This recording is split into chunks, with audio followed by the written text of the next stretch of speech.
नमस्कार।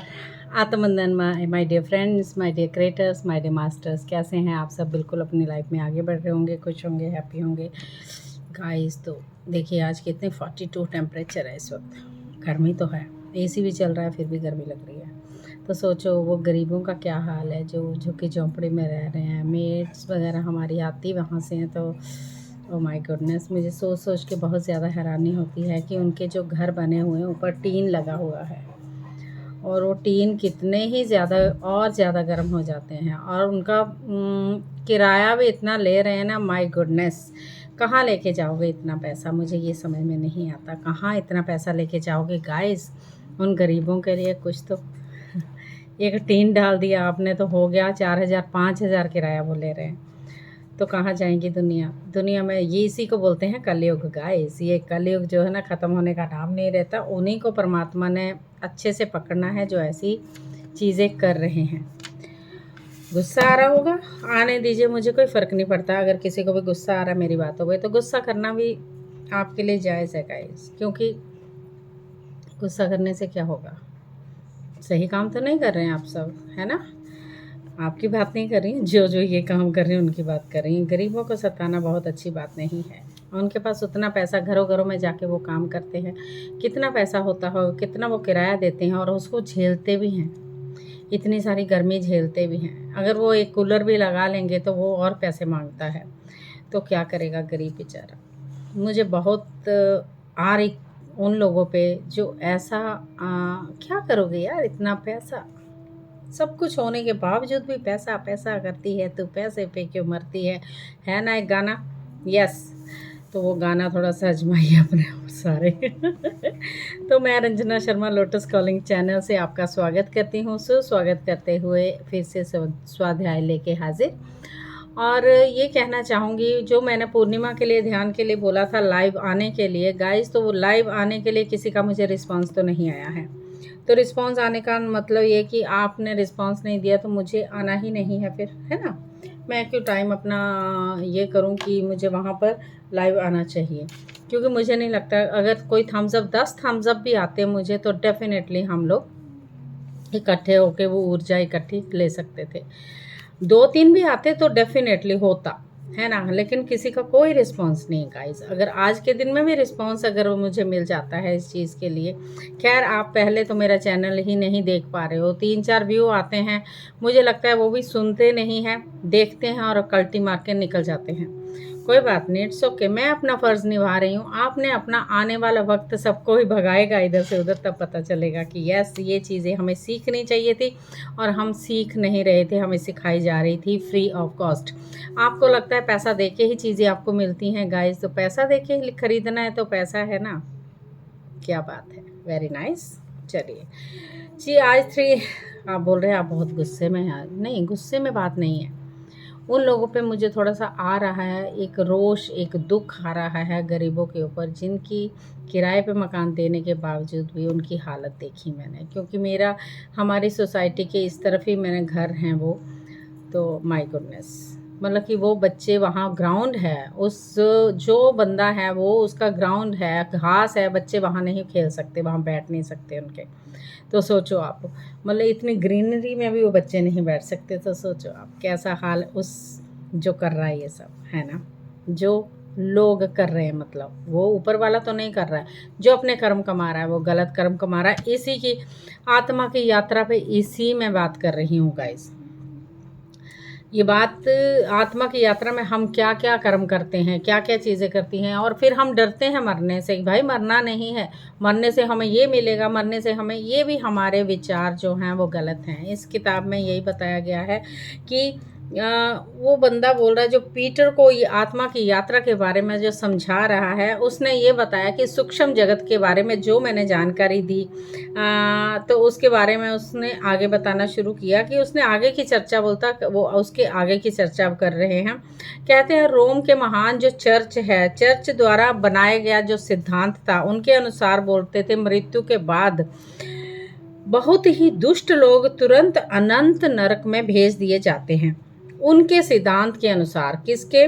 रोम के महान चर्च में जो सिद्धांत बने थे वहाँ की बात की जा रही है बहुत पहले की बात है ये गाइस, ठीक है? और फिर और कहते हैं दुष्ट लोग तुरंत अनंत नरक में भेज दिए जाते हैं, जबकि बहुत बड़े साधु आदि सीधे स्वर्ग में जाते हैं। उनका मानना ये है। साधारण लोग जो ना अधिक बुरे हैं ना बहुत महान हैं, वे एक सुधार गृह में भेजे जाते हैं जहां वे अपनी भूलों का सुधार करते हैं। जैसा कि मैंने पहले भी कहा है, स्थायी कहते हैं नरक जैसी कोई जगह नहीं होती है, नहीं है, वहाँ पर हो भी नहीं सकती, क्योंकि एक सीमाबद्ध कारण के लिए असीमित फल भी नहीं दे हो सकता है। जो लोग मन में इस प्रकार का डर लेके बैठे हुए हैं, सूक्ष्म जगत को जाने से पहले वो डर रहे होते, जब उनको सूक्ष्म जगत में जाना होता तो उनका डर ही महज एक डर। वो कहते हैं हम जब सूक्ष्म जगत में चले जाते हैं तो हम अपनी चीज़ों को खुद क्रिएट कर सकते हैं। इतनी शक्ति हमारी सोल में होती है। जो हम सोचेंगे वहाँ वो हो जाता है। अब हम लेके क्या जा रहे हैं यहाँ से कि डर, हमने ऐसे कर्म किए होंगे, हमारे को तेलों में तला जाएगा, हमने अग्नि में जलाया जाएगा, हमें ये करा जाएगा, जो हम वहाँ पर सोचते रहते हैं, क्योंकि माइंड में वो डर भरा हुआ है हमारे की, क्योंकि हमने ये चीज़ें सुनी हैं कि ये चीज़ें होती हैं, है ना। तो वो डर जो हम वहाँ पर सोचते हैं वो होता है। ये कोई नरक नहीं है, क्योंकि हमारा ही क्रिएट किया हुआ हम वहाँ क्रिएट करते हैं जाके, जो सोचते हैं वो होता है। माय डियर फ्रेंड्स, तो मेरी बात को समझिएगा बड़े गौर से। वो कहते हैं शुरू में जो लोग मन में इस प्रकार का डर लेकर सूक्ष्म जगत को जाते हैं, वे शुरू में बहुत ही कठिन अवस्था से गुजरते हैं, बिकॉज ऑफ उनका डर। जो क्रिएट करेंगे वही होगा, अरे मुझे तला जाएगा तेल में, अरे बाप रे, तो वहीं पर तेल उत्पन्न और आप वहीं खड़े हो, तो आपको वो डर, वही चीज़ें आपको हो जाता है ऐसा, ठीक है। और उन्होंने कहा है महान आत्माओं के लिए, मैंने कहा उसके लिए एक अन्य आधार है।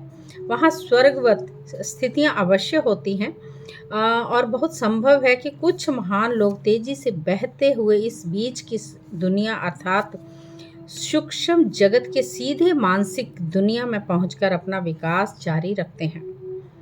अधिकांश लोगों के लिए स्वर्ग या नरक में जाना कुछ महत्व नहीं रखता। उनकी प्रगति का रास्ता दो अवस्थाओं से होकर निकलता है।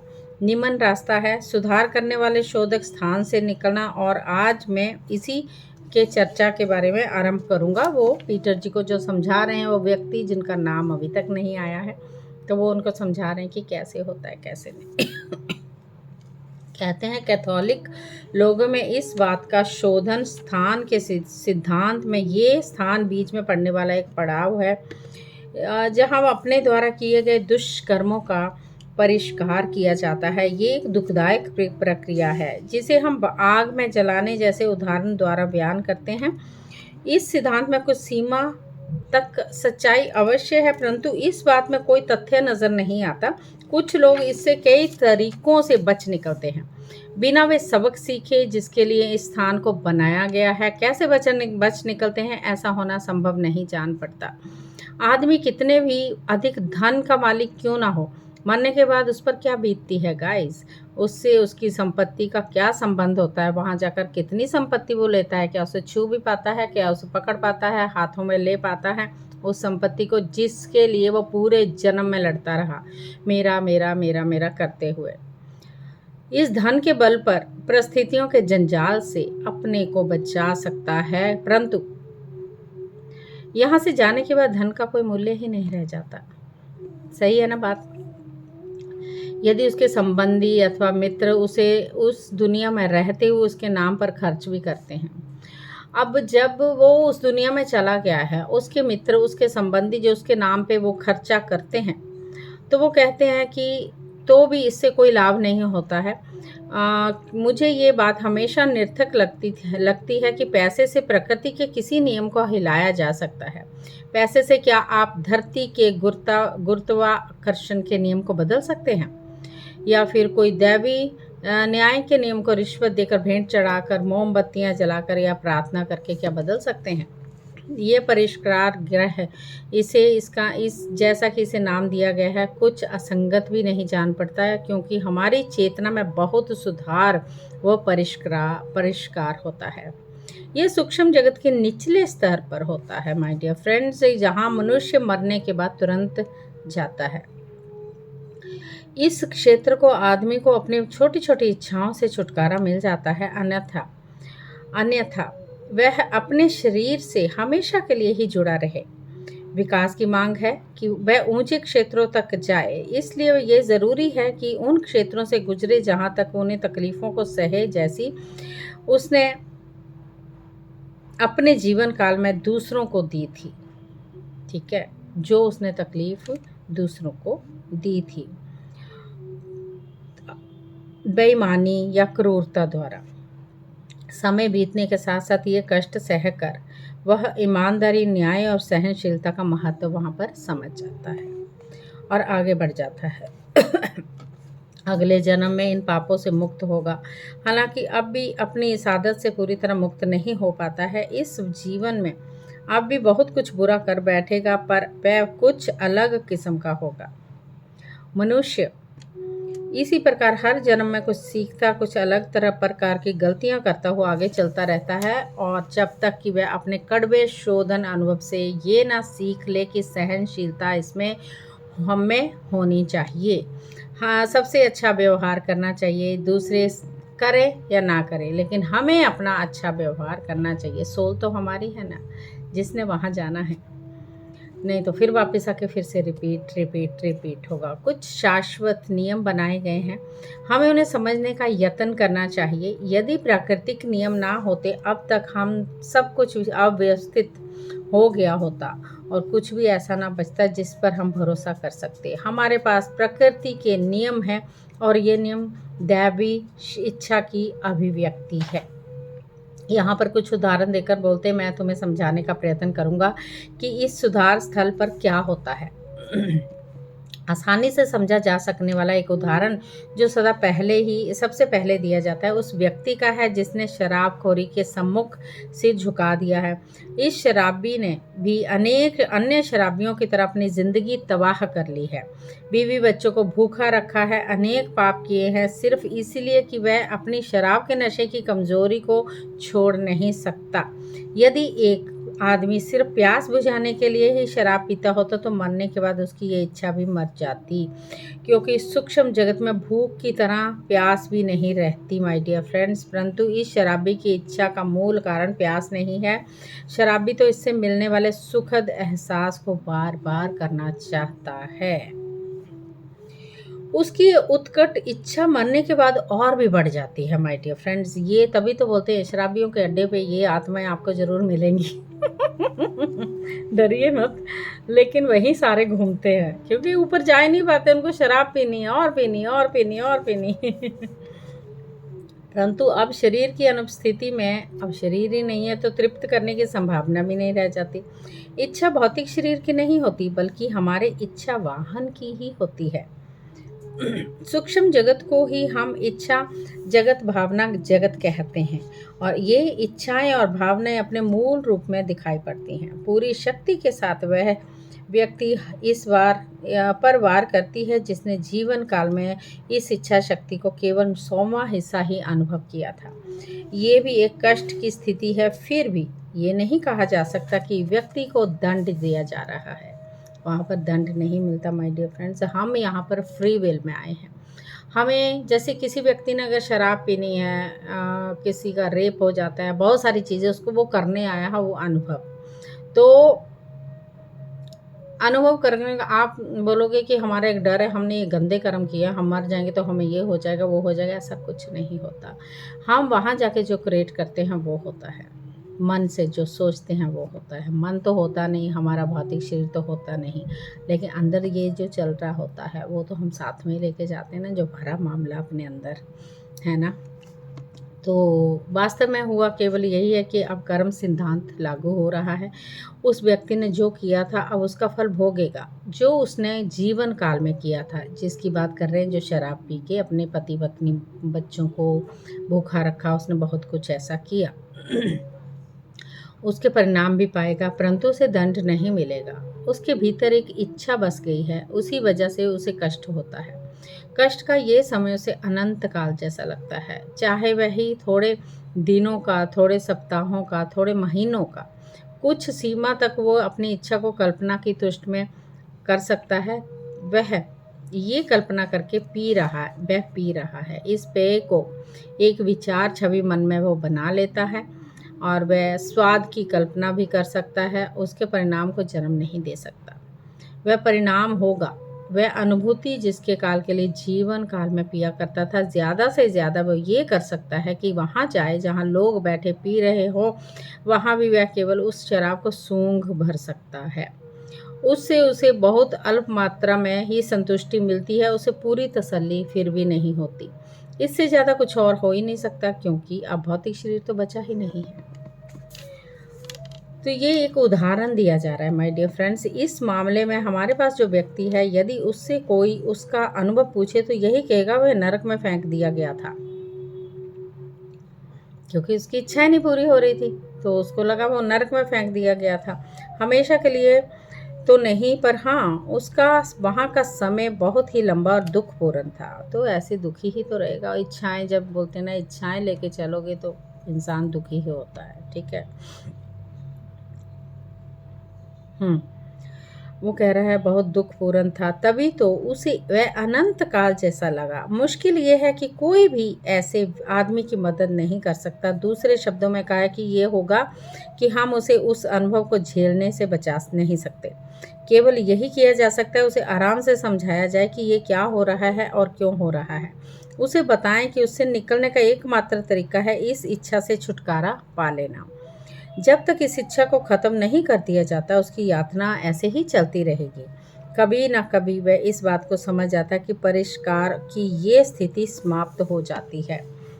जब हम कंजूस व्यक्ति का केस लेते हैं, जैसे मानो कि वह इस धरती पर बहुत सोना जमा कर लेता है और फिर इसे कहीं छिपा देता है किसी को और कि उसके बारे में कोई सूचना नहीं होती। जीवन काल में उसे बहुत ही आनंद मिलता है इस चीज़ में कि वाह, मेरे पास सोना है, मैंने कहीं रखा हुआ है, मेरे पास है, कभी भी ज़रूरत पड़े, ज़रूरत क्या पड़ी, वह कंजूस है, वो निकालेगा ही नहीं सोने का, मर जाएगा। लेकिन वो कहते हैं कुंडली मार के सांप बैठता ना खजाने पे, वैसे मर के भी वहीं बैठा रहेगा ये हाल है हम इंसानों का माय डियर फ्रेंड्स। तो ऐसे होती है चीज़ें।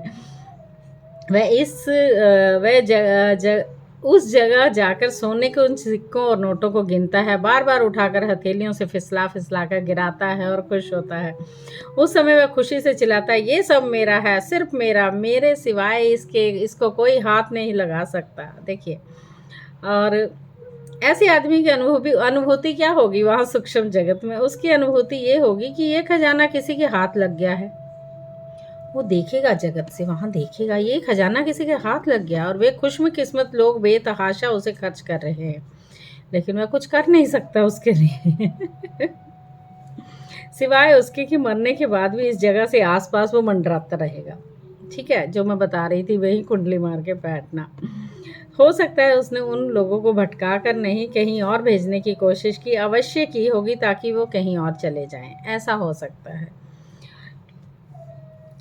कोई और चारा नहीं था उन लोगों के से बात करने का। सिर्फ सोते समय जब वे लोग थोड़ी देर के लिए उसके सूक्ष्म जगत में थे, वहाँ बात हुई भी तो उन्हें जागने पर याद भी नहीं रही होगी। इस तरह उसकी कोशिश नाकाम ही हो गई। यहाँ भी वही बात है, इस कंजूस को कोई सजा नहीं दे रहा, वह खुद ही अपनी इस लालच की भावना और अनियंत्रित धन लोलुपता के कारण कष्ट सह रहा है। और अगर वह खुशी चाहता है तो उसे भौतिक चीज़ों से ये मोह को त्यागना होगा। एक अन्य मामला हो सकता है और एक ईर्ष्यालु व्यक्ति का जो समझना है कि उसे किसी से प्यार है, जबकि वह उसे पूरी तरह से पाना चाहता है, केवल अपने खेल, अपने निजी सुख के लिए। निश्चय ही सच्चा प्यार करने वाला व्यक्ति अपने प्रिय को सबका ध्यान व प्रशंसा पाते देखकर खुश होगा, परंतु ईर्ष्यालु व्यक्ति के साथ ऐसा नहीं होगा। जीवन काल में वह द्वेष करता रहेगा और मरने के बाद अपने प्रिय को दूसरों से प्यार पाने की कोशिश में करीब आते देखकर वह बेकार ही कुढ़ता रहता है, उन लोगों से घृणा करता है और हर तरीके से उन्हें प्रभावित करने की कोशिश भी करता रहता है, पर कुछ कर नहीं पाता। ऐसे व्यक्तियों को दोषी होने की वजह से कोई दंडित नहीं कर सकता है, वे खुद ही अपने पागलपन की सजा भुगतते रहते हैं। यहाँ भी कर्म सिद्धांत काम कर रहा सो सॉरी गाइस। कर रहा है। एक ही तरीका है उनकी मदद करने का कि उन्हें समझाया जाए, कि उन्हें बताया जाए कितनी बेवकूफ़ी का काम कर रहे हैं। उन्हें ये स्पष्ट किया जाए कि उन्हें शांति पाने के लिए अपने प्यार में स्वार्थ का भाव समाप्त कर देना चाहिए और किसी के शरीर व आत्मा पर बलपूर्वक अधिकार नहीं कर सकता, चाहे वह कुछ भी कहे। इस प्रकार किसी प्रतिद्वंदी के उसके जीवन में आ जाना उसके लिए वरदान साबित होगा। इसके बाद उसने कभी इस घटना के बारे में नहीं सोचा। तो आज मैं इतना ही सुनाऊंगी आपको। बहुत अच्छा है ये, और बताया जा रहा है जो जो चीज़ें हम करते हैं, है ना, इसमें ये बताया जा रहा है जो चीज़ें हम धरती पर करते हैं, जैसे वो पैसे की बात हो गई, जैसे आप किससे प्यार कर बैठे और फिर आपकी डेथ हो गई और आप बाद में बोले ईर्ष्या के कारण या शक के कारण, किसी पे शक करने के बाद अगर वो किसी से बात भी कर रही तो आपको ईर्ष्या होने लगी। शक की का कोई इलाज नहीं पहले तो जो शराबी है उसका मामला। तो जो हम चीज़ें यहाँ पर वो कहते हैं ना, तभी तो कहते हैं मोह माया त्याग के ही हमें ऊपर जाना होता है। अगर हम एक एक चीज़ अपने अंदर रखते हैं कि मुझे ये भी चाहिए, मुझे वो भी चाहिए, ये नहीं मिल रहा, वो नहीं मिल रहा, तो आपकी डेथ हो गई और आप ऊपर चले गए और ऊपर चले गए, वही खामखा चीज़ें आपके दोहराते रहेंगे, उसको ही कष्टकारी चीज़ों में आप मानते रहेंगे। वो डर पकोड़ों की तरह हमें तला जाएगा, हमें खून की नदियों में डुबोया जाएगा। गाइस, वो डर हम वहाँ जाके क्रिएट करने लगते हैं। इस दुनिया हमने सीखा क्या था? यही सीखा कि हमने इतने पाप किए तो हमने उसका भोग वहाँ ऊपर ऐसे मिलना है हमें। तो वो डर हमें कहता है कि हमने मरना नहीं है। हम मरने से बहुत डरने लगे हैं माय डियर फ्रेंड्स। तो मरने से डरना नहीं है माय डियर फ्रेंड्स। अपनी चीज़ों को थोड़ा सा मिलता है, चार क्या करनी है, दो से अगर गुजारा हो रहा है तो डेफिनेटली और ज़्यादा का लालच नहीं करना है।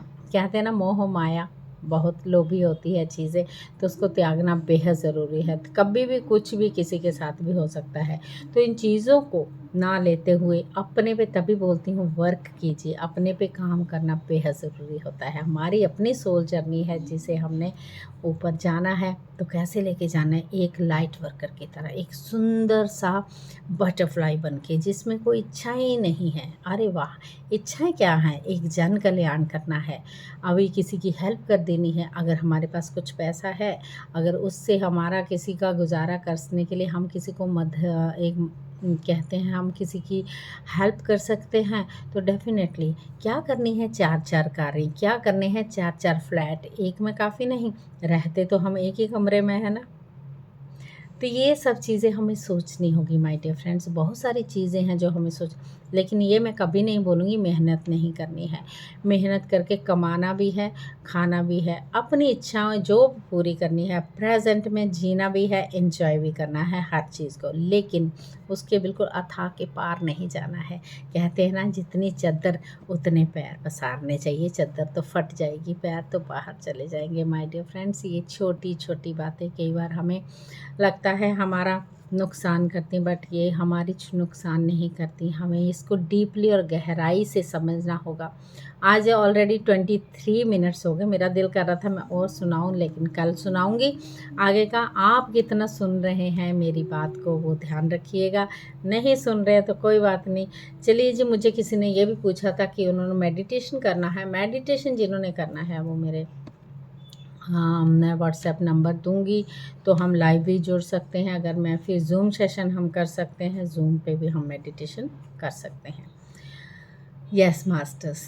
चलिए जी, thank you so very much. मैं वैसे यूट्यूब में मेरे में है, प्लेलिस्ट में जाएंगे, आपको हर तरह की वहाँ मेडिटेशन मैंने डाली है, बहुत इफ़ेक्टिव है। कर दीजिए माय डियर स्टैंड, बिल्कुल कर दीजिए स्टार्ट, बहुत ज़रूरी है हम सब के लिए। ओके, टाइम ऐसा चल रहा है, युग परिवर्तन तो है। गाइस, अपने आप को संभाल लीजिए। ये 4-6 वर्ष जो भी रह गए, जो साल रह गए हैं, अपने आप पे काम करना शुरू कर दीजिए। अभी नहीं तो कभी नहीं, अभी इसी वक्त। थैंक यू एंड आत्म वंदन आप सबको मेरा प्रणाम। Thank you so much.